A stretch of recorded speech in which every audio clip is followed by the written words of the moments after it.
Here's an exclusive from the Jim Venetos Golf Academy for the Golf Smarter podcast. This is Golf Smarter. Your responsibility as a player within the mechanic is to hold the position still. If you can maintain this awareness, then it becomes very easy to answer all the questions that you might have as to how the club travels in the swing.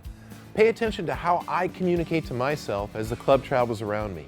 And then I want you to communicate to yourself the same way. You're going to notice, I don't talk to the movements of my hands and arms. I don't talk to the position of the club. I do talk to the position of my body. It's this that establishes the foundation for your swing, so it's this that you must govern. You might think to yourself, well, Jim, you've been playing the game for a long time, so you don't really have to tell your hands and arms how to move. I can promise you this, if I tried to tell my hands and arms how to move, I would not swing well. I would play poorly, because it's not about telling your hands and arms how to move at any point in this process, not in the beginning, not in the end. So given that, don't waste your time at the beginning by trying to figure out how you're going to communicate to your hands and arms throughout the swing, how you're going to micromanage the position of the club. We are doing the work in the setup. So as you get set up, make sure you pivot onto your left side, and you pivot so that you have a firm position that you could plant on. You pivot so that you feel like you can stay still. Now, once you set this position, all you have to do is maintain that position. You grip the club accordingly, and then as the club begins to move in the swing, all I'm doing is asking myself, am I still? As the club continues throughout the swing, I'm just checking to make sure that my center, my original setup position, has been maintained. Am I still? Has my weight left my front side? And you notice that the weight becomes the linchpin.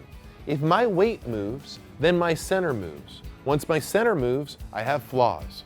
It's not about correcting the movement after you've made the movement. It's about avoiding the movement in the first place.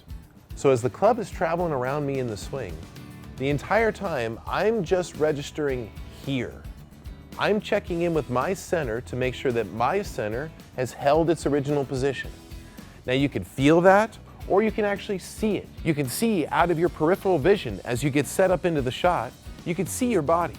Well, if you see your body move during the swing, then you know that your structure has moved. You can anticipate there being a poor shot.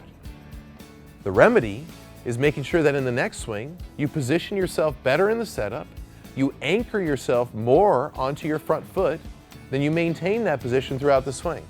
The resulting shot will be a total remedy to whatever flaw you had when you moved your center. Instead of trying to compensate for your moving center by micromanaging the movements of your arms, which is what traditional golf would have you do, eliminate your moving center.